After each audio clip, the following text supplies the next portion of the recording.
I've been trying to make this video for about a week now.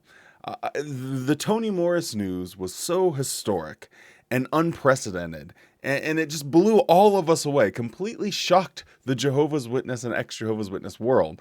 And I made a tier list video, which I didn't like, so I'm never going to release that, or a tribute video, which I didn't really like. And I haven't been able to really work through why is it that Toni Morris specifically is the one that really shocks us to this degree, because it is really shocking.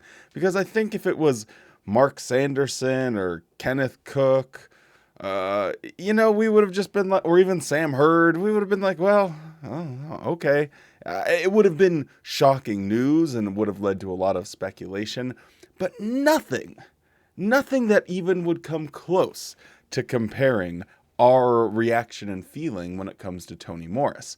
And the reason for that became readily apparent as I was going through making these various videos and watching all of Toni Morris's talks. And it really just stood out to me.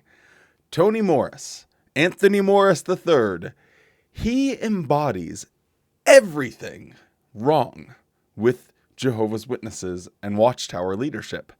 Quite literally, on every single question, on every single issue that, people like myself would bring up as a negative thing about the Watchtower, Toni Morris has said some ridiculous, arrogant, horrible thing in front of a camera. And I think that is really why we are all having the reaction that we are having. So I thought the proper video would be, hey, let's put together a collection of all of the things that we just absolutely hate, can't stand, are harmful about Watchtower, and show how Toni Morris was the embodiment of all of those things. So let's do this.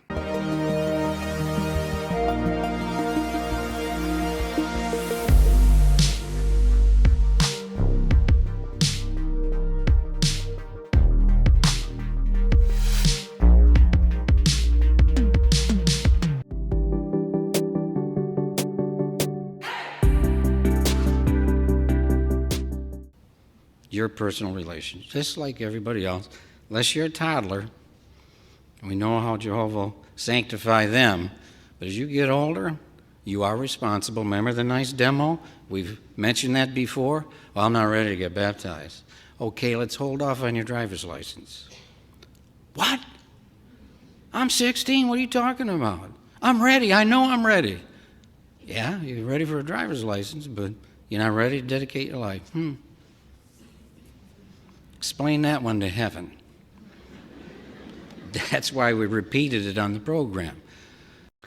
This is one of those moments where Toni Morris had a direct impact on people's lives, because this talk had a very wide circulation amongst Jehovah's Witnesses. I remember it being talked about a lot when I was still a witness, and I know of kids that were getting baptized specifically because their parents had heard about this and refused to let them get their driver's license until they got baptized. So they got baptized, they got their driver's license, and within a year or two, they were disfellowshipped for doing something wrong and shunned by their entire family.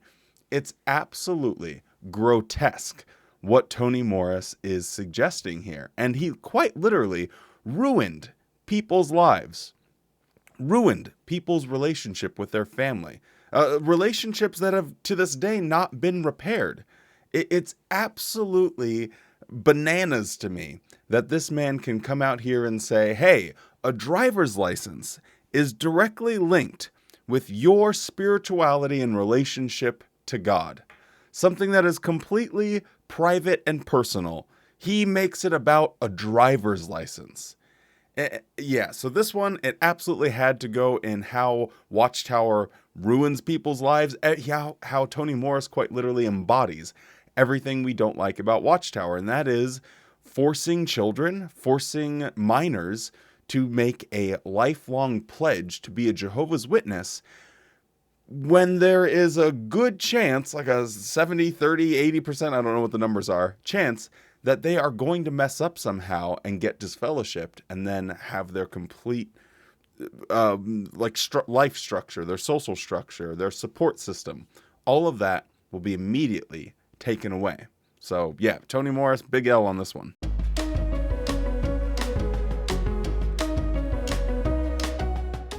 But like I've been telling others, and this is a fact, the homosexuals that are designing these clothes, they like you in tight pants. That's who likes it, not spiritual people. Now, when it comes to anti-LGBTQ sort of material that Watchtower produces, Tony Morris really has fallen on the goofier, silly side of this, because we can all just make fun of him in the tight pants. No matter what Tony does, there's always going to be at least 100 people that point and laugh at him and make some sort of tight pants joke, because his sort of brain going into a place of conspiracy theory that involves homosexuals creating and designing clothes to look at dudes' bulges or something is absolutely hysterical. This man is so completely and clearly delusional with his idea of how the fashion industry works. It makes it absolutely hilarious. So I just wanted to include this one in here. And, a lot of these are really heavy sort of topics and things that we hate about Watchtower, but I thought it would be nice to just include one thing that was a little bit funnier, a little bit goofier, because my goodness, Tony Morris really just had no idea when he came up with this talk about how historic it would be. Watchtower loves to call their videos or the things they say historic. Well, this one was absolutely historic, Tony. So thank you for giving us all of the tight pants memes and jokes. We very much appreciated it. And, it's the laugh we all needed.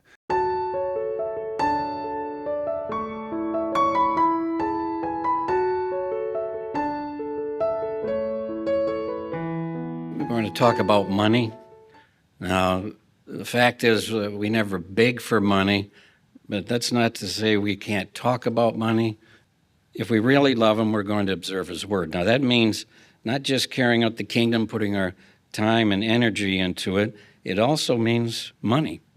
See, we are willing to donate money to support the worldwide work, something to reflect on so that we don't find ourselves, when it comes to contributions on a monthly basis or whatever, empty-handed. Well, I'm doing so much here and there. Well, money meets a response in all things, and you have to take that into account, even if we're in the poor range. Keep in mind, sometimes if you are poor, remember the widow. So she didn't come there to the temple empty-handed. She didn't have much, but Jehovah loved her. Jesus loved her for giving what she had. Ah, yes, another absolute classic. We're not going to beg for money, but we're going to just talk about money. And to go so far from his little ivory tower that he sat on, well, I mean, I don't know if he's still in Bethel now, but at the time, in a position where he's flying all around the world to every country, every continent on the planet, always on the move, everyone at his feet, not hurting for any basic necessities of life. For him to come on here and say, well, even if you're in the poor range, you need to donate money. Yeah, remember that the poor widow, Jehovah loved her. If she didn't bring those 2 coins, Jesus and Jehovah, they wouldn't have loved her. So what's Jehovah going to do to you? Even if you're poor, you better still come with something. Don't come empty-handed. This was one of the most egregious examples of Watchtower asking for money, which is something that drives all of us crazy, because we know, because we've experienced it, those who have been Jehovah's Witnesses, we were so proud of the fact that this organization never asked for money. We're not like those Catholic churches that walk around with a collection plate or anything. All of it's voluntary, which is a clear sign that Jehovah is blessing it. And then he comes and says, even if you're in the poor range, We need your cash. Absolutely ridiculous.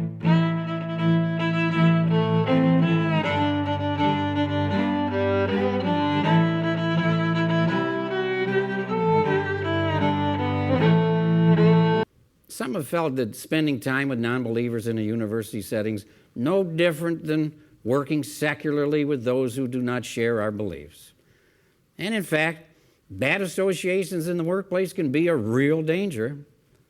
However, it is one thing to work on a job with others and quite another matter to immerse oneself in an institution of learning. One of the biggest problems and objections that people have when it comes to being raised as a Jehovah's Witness is the lack of opportunities it gives you for furthering your career and education. And no one, in my mind, really embodied what it was to talk down about people going to college and seeking higher education than Tony Morris. He was one of the most vocal members in the higher up leadership of Watchtower that always talked about seeking the best education possible. And by that, he meant reading a 2,000-year-old book that you've already read 10 times again and again and again. That was his solution. Now, he did come out and say it's okay if you want to go to some sort of school to learn a trade. So if you want to be like a plumber or a carpenter or anything like that, that was totally fine. But it was really taking away the choice from the individual. A free moral agent wasn't able to sort of decide for themselves how they wanted to live their life and what career they were going to have, because he came out with this talk. And so many people, again, were negatively affected because of this talk. Once this comes out, now, if you are someone in the congregation, you're not really going to want your kid to go to any higher education institution, these institutions of learning, as he liked to say. And it sickens me, because how many thousands, tens of thousands, hundreds of thousands of Jehovah's Witness children were subjected to this man's goofy ideas about just trying to do more for the organization and not really think about themselves, and how they are suffering to this day because of this talk that he gave.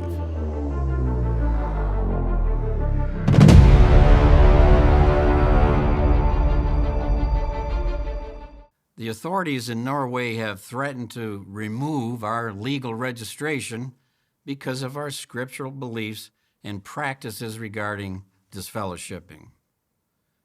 In the future, various governments will challenge our freedom of worship. They may pressure us to change our scriptural beliefs, but we're certainly not going to do that. The shunning policy that Watchtower has is one of the most egregious of all of them, because it ruins people's lives. It isolates them from their family. It causes such long-term harm. Decades of people's lives are affected by this, where they have no contact with their support system, with their family members, those that they love and care about. And it's so disgusting that he can just sit there and say, we are never going to change our policies.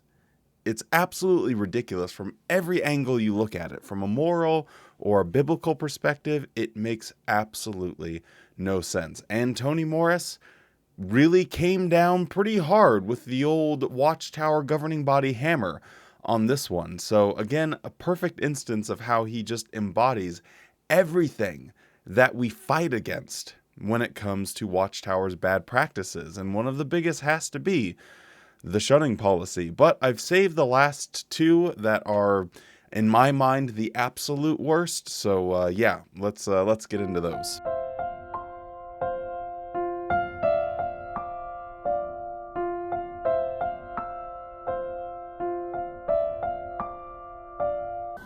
And one of the parents said we'd have left him at home if we wanted him to die. So there are people that think that way, but it's not us. We don't want Josh to die. We're doing everything medically to keep him alive. And that's what anyone would do for any of their loved ones. We're not here to watch him die. We're here to get that boy better, so he can walk out and go back and do the things he loves, and including the Kingdom Hall and meetings and field service. Well, one night, this is when it's very hard to, here's what happened. When Josh was in the hospital, he said, Mom, a lot of times when you go to the bathroom or go to get Dad, the doctors come in. And here's what they say, Josh, you need a blood transfusion. Without it, you will die. We want to help you.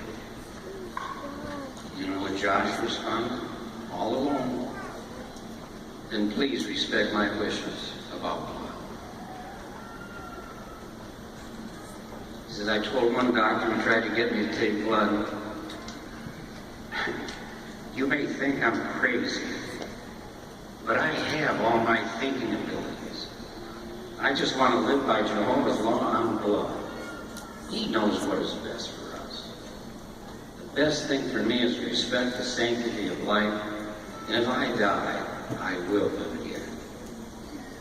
Good example of faith in the face of incredible stress and persecution.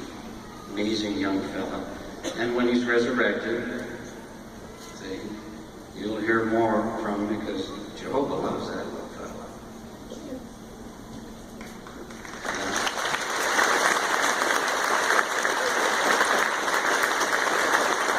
Even going through these a second time, it really blows me away and sort of bothers me how most of these things are things that affect children. And this is absolutely no exception. He is trotting out this story of a child that refused a blood transfusion, even when his parents weren't there. You know, he told the doctors tried to pressure him, you need this, and yet he stood firm. This isn't a expression of faith. This isn't something that should be clapped for like the audience does. This is horrific. This is a perfect example of how vulnerable children are and how they can't make decisions for themselves or how they can be indoctrinated to believe in something that isn't real. Because at the end of the day, why did this child lose his life? It was because he was indoctrinated to think that there was an unprovable sky person looking down and judging him. And this invisible, unprovable sky person would make him better again in the future. Imagine if we played out this exact scenario and we just substituted Jehovah with aliens. How would people react to this? If this came on the internet and there's an arena full of 10,000 people and he says, and you know you're making the aliens happy, and everyone started clapping, how would people feel about that? And for me, that outrage, that anger that people would feel if someone was saying it was aliens was the reason because he wanted to make the aliens happy. That outrage is what I feel when I hear this. It is absolutely disgusting and deplorable that this man can trot out this story and put on public display this horrific practice that literally kills children. It's something I think about all the time because I have a lot of nieces and nephews.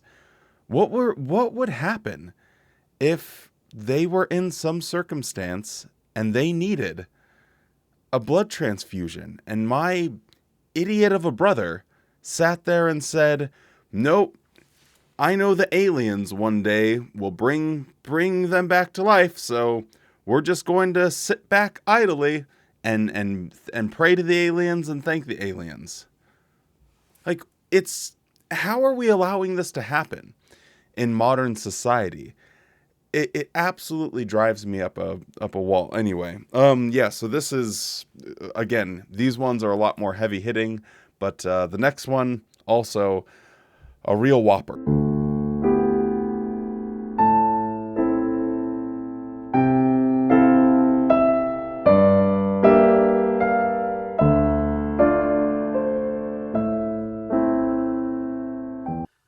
As an organization, We view all such abuse of children, whether physical, sexual, or emotional, as deplorable. As you likely know, Jehovah's Witnesses take a stronger position than most on the scriptural inappropriateness of any form of immorality. As a religious organization, we have taken a decisive stand against such behavior. I read the 5 articles. Then I looked at my 2 boys, and I said a prayer to Jehovah, thanking him for moving the organization to be so proactive in trying to help parents to protect their young ones from the plague of the new morality and the abuse of children. If you've been around on the channel for quite some time, you'll be aware that I often say a fundamental thing that any society needs to do is protect the future generation. You need to protect children if you want to have a thriving society. And Watchtower doesn't. The organization on an institutional level does not protect children when it comes to CSA. And for him to come on the broadcast, and I think this was in 2015, I remember watching it because I was still an active Jehovah's Witness at the time. And as soon as I had left about a few months or a year later and had learned everything that happened at the Australian Royal Commission and what was going on in various places in the United States as well, I looked back and watched that broadcast, and it made me sick.